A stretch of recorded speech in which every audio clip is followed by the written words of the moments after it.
Hi, నా పేరు Vijay Gopal. A to Z ఛానల్లో ఒక కథ చెప్పుకుందాం. ఈరోజు కథ చేపల వాసన. పాంచాల రాజ్యంలో గిరీశుడనే వ్యక్తి నివసించేవాడు. అతనికి భోజనం చేసే ముందు ఆకలిగా ఉన్న ఎవరికైనా అన్నదానం చేసి ఆదరించడం అలవాటు. ఓ రాత్రి వీధిలో వెళ్తున్న చేపలవాడిని భోజనానికి పిలిచాడు.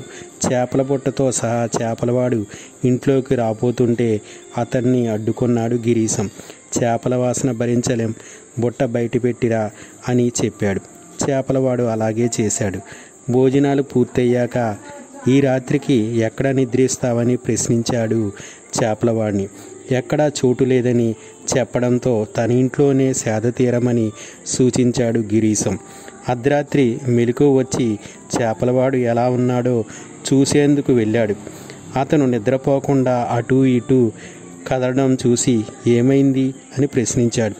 తనకు చేపల వాసన బాగా అలవాటైపోయిందని, తన బుట్ట పక్కన ఉంటేనే నిద్ర పడుతుందని చెప్పాడు చేపలవాడు.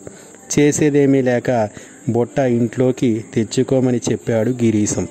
చేపలవాడు బుట్ట తెచ్చి తన పక్కనే పెట్టుకొని హాయిగా నిద్రపోయాడు. అది చూసిన గిరీశం ఎవరి వృత్తి వారికి దైవంతో సమానం అనుకుంటూ నిద్రలోకి జారుకున్నాడు. Thank you. ఈ వీడియో నచ్చితే లైక్ చేయండి, షేర్ చేయండి, సబ్స్క్రైబ్ చేయండి.